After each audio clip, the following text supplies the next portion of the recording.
In the next few minutes, I am going to reveal to you how to run your business on autopilot and earn more consistently while you are having more time with yourself, with your loved ones, and more time to grow your business and earn more money. Now, why is this training is different? Because in this video, I am not going to motivate you to work harder, and I'm not going to tell you to sacrifice more sleep or push yourself to exhaustion. This training is about showing you a new way to win, a new way to grow your business. Reclaim your freedom and still grow your business faster than ever before. So I'm going to give you the exact frameworks, real-life stories, and proven tools and strategies to grow your business and run it on autopilot so you will never have to worry again at sacrifice your sleep. So by the time you finish watching this video, you will be able to learn how to audit your time like a CEO, identify which tasks drain your energy but bring a little money, create playbook using AI, and automate with confidence. And free yourself to focus only on the work that makes you rich and gives your life back. So in this training, we're going to dissect it into 3 parts. Number 1, what is it all about? Number 2, why does it matter? And number 3, how can you apply it in your business so that you can have more time with yourself? And at the same time, your business is growing so big. Your earnings are growing exponentially. But your effort, your sacrifice are decreasing and decreasing so that you're going to have this problem. What should I do with my extra time? Sounds great? So let's dive in. So what is it all about? I'm going to give you first the background where this principle comes from. This is actually from the book Buy Back Your Time, written by Don Martell. So let me share you a quick backstory about Don Martell. Why did he write that book? So that he can help most business owners to free their time. So Don didn't grow up successful. In fact, he had a very rough childhood. So he got into trouble, spent time in juvenile detention, and struggled to find direction in life. Eventually, Don built and sold multiple companies and became a multi-millionaire, not in pesos, but in dollars. He also invested in more than 40 startups. But here's the thing, even though he was making millions, he was still burning out. And maybe if you're a business owner watching this right now, you might also experiencing the same thing. He was making money, but he was exhausted, trapped, and overwhelmed. That's when he had a realization when he said, don't hire people to grow your business. Hire people to buy back your time. Now, I also want you to share my story. How did I able to grow my business and free myself from it? Because if you are a business owner, you will never consider yourself as a business owner until you will have more time. Because if you are still working for your business, then you are not a business owner. You are still self-employed. So I am an online coach and I teach people how to create wealth online using my automated training system. That's why I run webinars, because webinars allow me to teach hundreds of people at once. So I show them the system and invite them into my program. But back then, I was doing everything alone. I wasn't just a speaker. I was the admin, I was the support, I was the review collector. Ako lahat ng gumagawa sa business ko. I was the one who is doing everything for my business. That I realized I was the one who is doing everything for my business.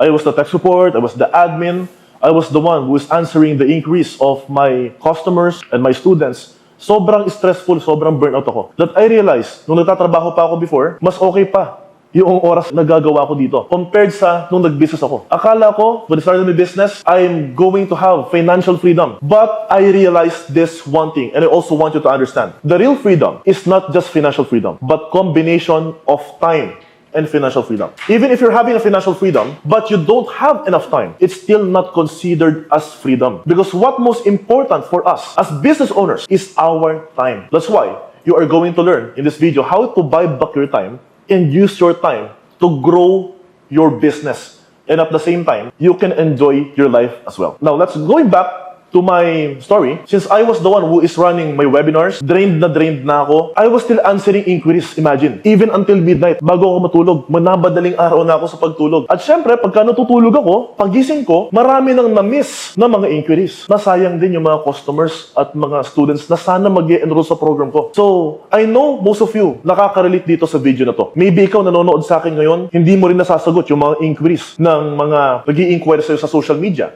Nakakatulugan mo, pagising mo, nasayang lang yung opportunity na sana mas marami ka sanang nabentahan. So, I was sending the instructions. Imagine, ako pa yung tumatawag sa mga nakapag-enroll na sa program ko. I was the one who is doing the upselling.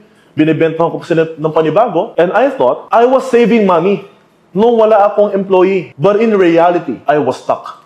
I built myself a prison. Then, I eventually learned about the buy back your time when I read that kind of book. And the principle was life-changing. And I am going to read this to you again. Don't hire people to grow your business. Hire people to buy back your time. And then, as a business owner, I realized that time is the most valuable asset. Time is the most valuable currency. And I was spending my most valuable asset on my cheapest task. Nabe-burn out, napupuyat, kakagawa ng lahat ng mga bagay na pwede naman palang hindi ako yung gumagawa. And that was my wake-up call. From that moment, I applied the buy back your time principle by Dan Martel. And in this buyback principle, I want you to understand that there is something called DRIP matrix or DRIP matrix. And that's what I'm about to show you in this video. So now we're finished. What is it all about? Now, let's go to why does it matter? Now, why does it matter? What's in it for you if you are a business owner and you're watching this video right now? Let me ask you a question. Do you want to be able to systematize your business like Starbucks, like Jollibee, like McDonald's? That even if you are not there physically, even without your presence, you are confident that your business is running smoothly and your business is also growing. And that even if one of your best employees resign from your business won't collapse.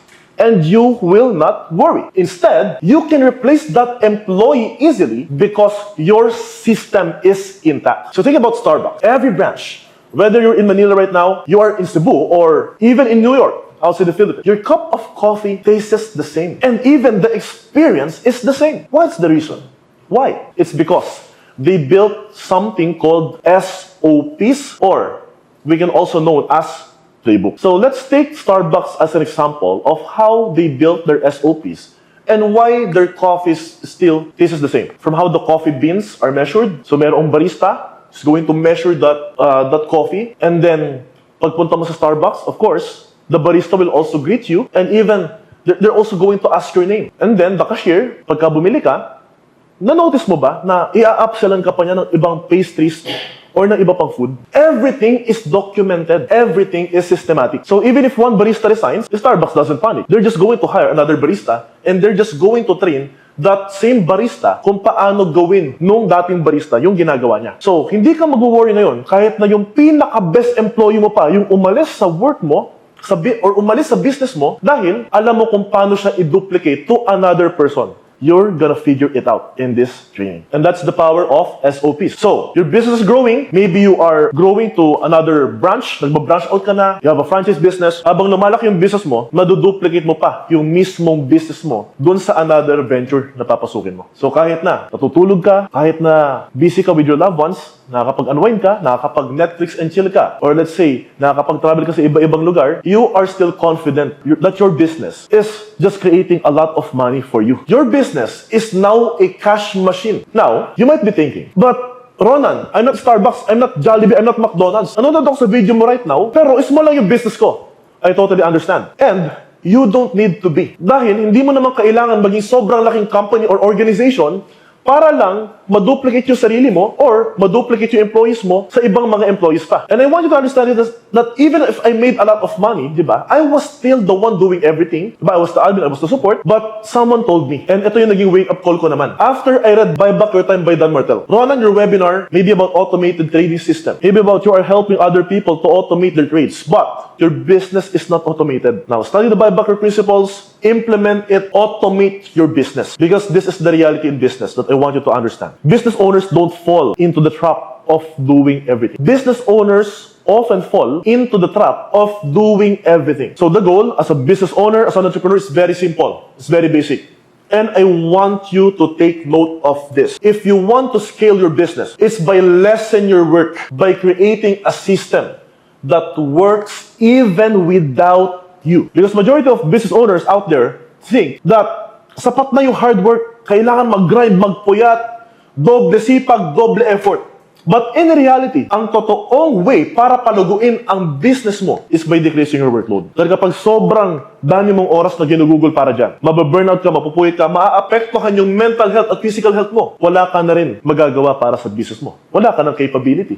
May sakit ka na, burnout ka na, stress ka na. Ano pa magiging resulta ng business mo kung paulit-ulit mo pa rin ginagawa yung mga bagay na hindi mo naman dapat gawin para sa business mo? So, let me ask you this question right now. Do you want to have more freedom while scaling your business? Comment down below if ito rin ang gusto mong mangyari para sa business mo. That's why I want your attention right now. This is very important. This is very crucial sa lahat ng mga business owner, lalo na dito sa Pilipinas. I am going to reveal you a secret formula that I discovered from the book and I implemented right away. So, by the end of this video, also going to be able to implement this right away para ma-automate mo na ang business mo. Now, I want you to write this kind of formula. This is what I call the complete freedom and growth formula. The formula is very simple. If you want to have time freedom, you're just going to add delegation and automation. If you're able to delegate and if you're able to automate, it's going to be equal to time freedom. And now, you have time freedom. But yes, I have more time. Meron na akong oras. But the question is, how can I grow my business? This is very simple. In order for you to grow your business, your extra time, you're going to add what we call production. Time freedom plus production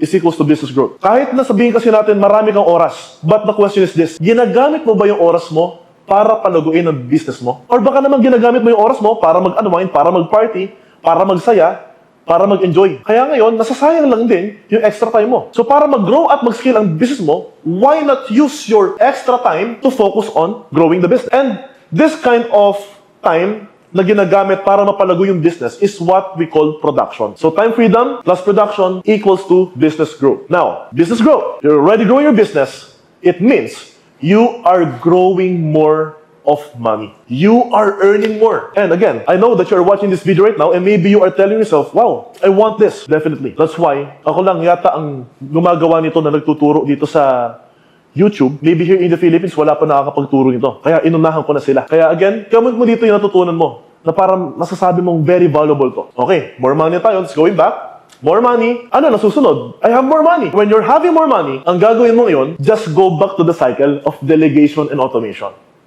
That's it. The cycle is very simple. Delegation, automation is equals to time freedom.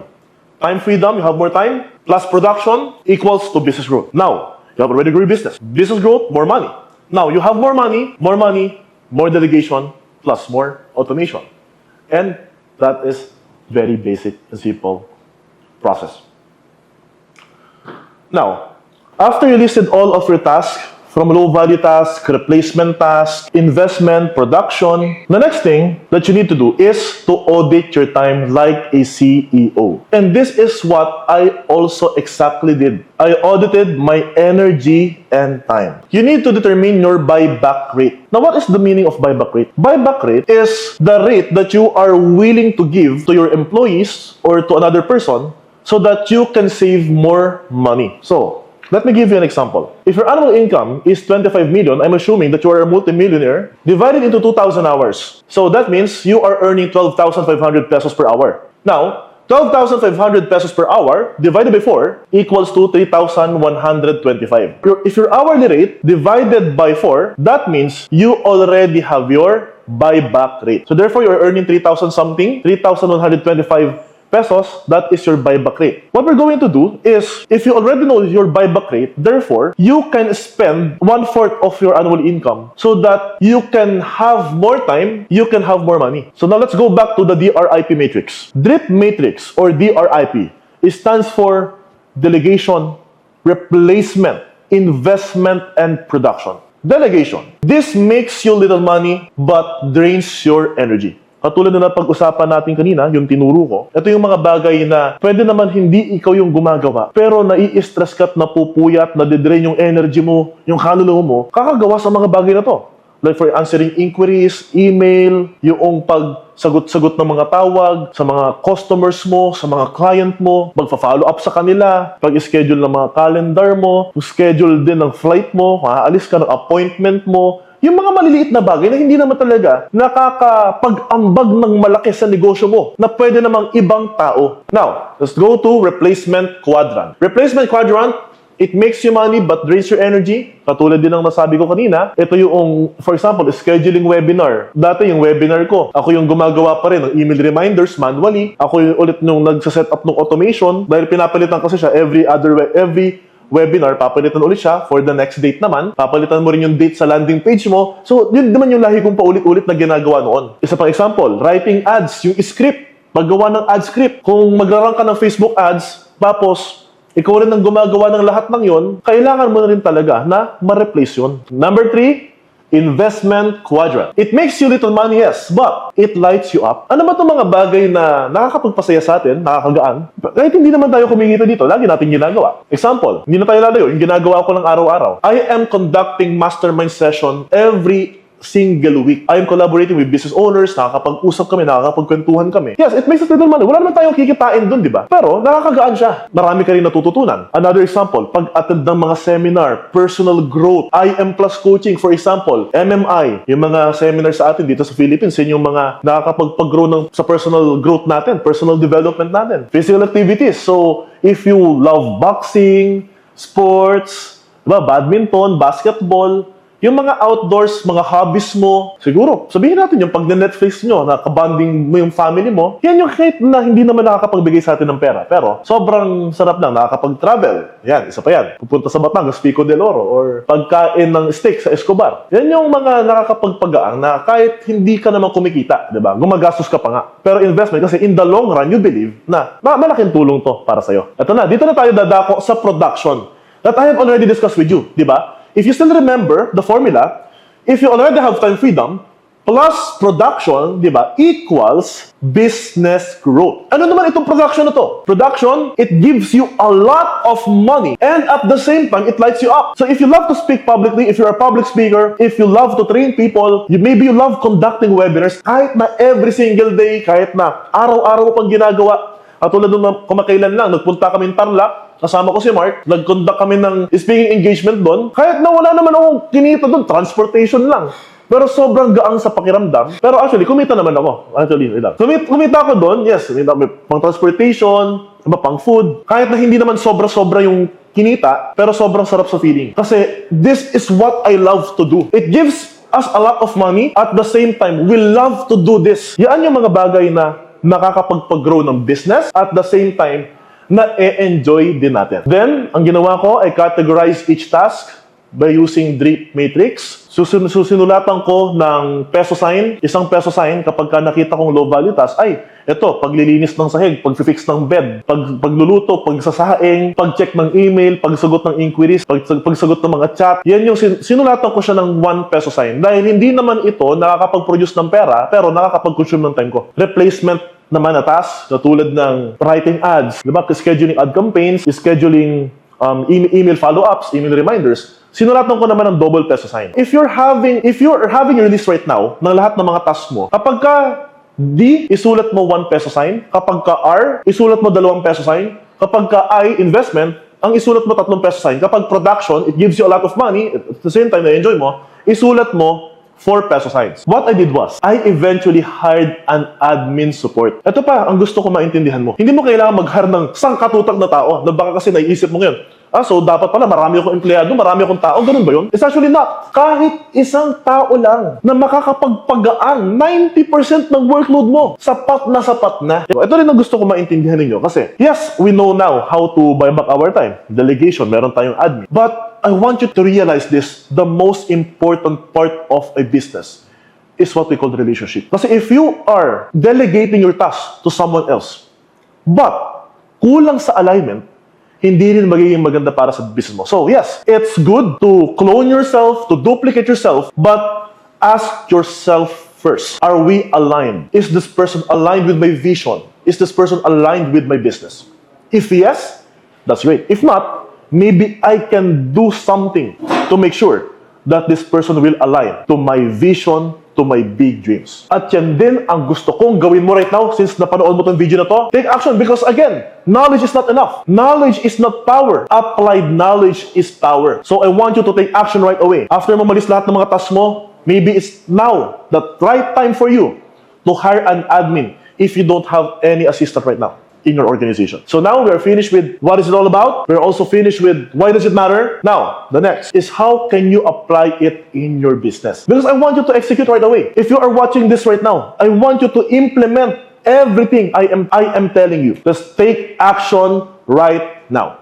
Step number 1, identify your low-value tasks. Maybe you have already done this while you're watching this video. You have already listed all of your tasks na nakakapagdala ng energy mo, na-categorize mo na sila, di ba? And I want you to ask yourself this question. If I paid myself 2,000 pesos per hour, is this task worth it? Because in delegation, we need to know which tasks give you money versus waste your money. Ano yung mga tasks na nakakapag-produce natin ng pera? Ano yung mga tasks na, ay nako, nakakapagod, nakakadrain? Now, I want you to grab a paper, kasi sasulat mo na lahat ng mga tasks mo, at na-highlight mo na rin yung mga tasks na hindi naman talaga importante at nakakapag-produce naman ng pera para sa'yo. Ngayon, I want you to discuss this with your business partner or with your spouse or kung sino man kasama manood ng video right now. Because one way to retain information or knowledge is by sharing it to another person. Maybe you haven't applied this right now, but there is also one way to apply this by sharing it, by teaching it. So I want you to share to other people. Baka may mga friend ka right now, maybe maganda pag-usapan nyo. Now, I want you to understand this. You don't make money by doing everything. You make money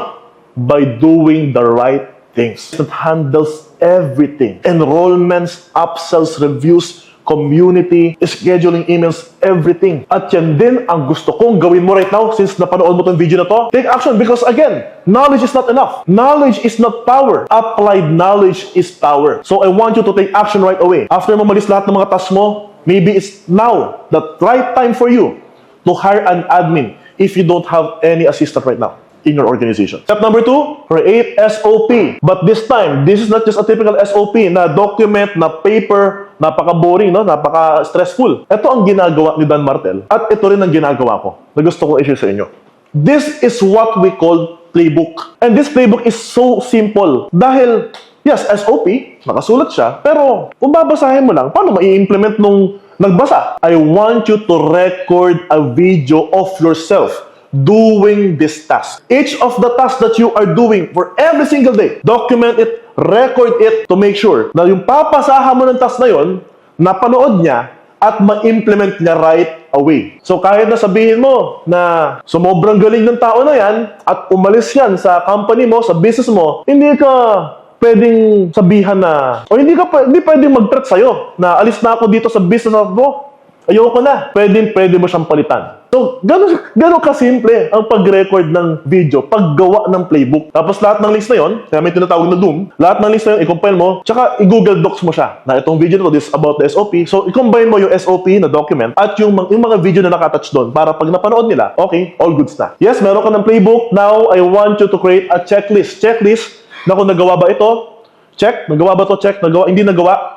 So, kailangan balikan. So, in that way, you are going to be able to clone and duplicate yourself again and again and again and systematize your business processes to another person, to another person. So, if you're going to branch out to another branch, even if your franchise, if the number of your franchise grow to thousands or even millions, you're not gonna worry because you already have this playbook. That way, if one resigns, the next one follow, no stress. Okay, so if you're the one answering emails pa rin, ikaw pa rin lahat ng gumagawa ngayon, you're paying yourself a minimum wage. So I hope that you have learned so much value in this training. So comment down below your greatest takeaway. I want to see it. At magre-reply ako sa comment mo para makapag-usap din tayo. And make sure also to like and subscribe. At if you want to learn more about this, you can also add me on Facebook para makapag-usap din tayo. I am Ronan, and I am the founder of Automated Business Club. So I help business owners like you to automate your business and buy back your time. So see you in our next video.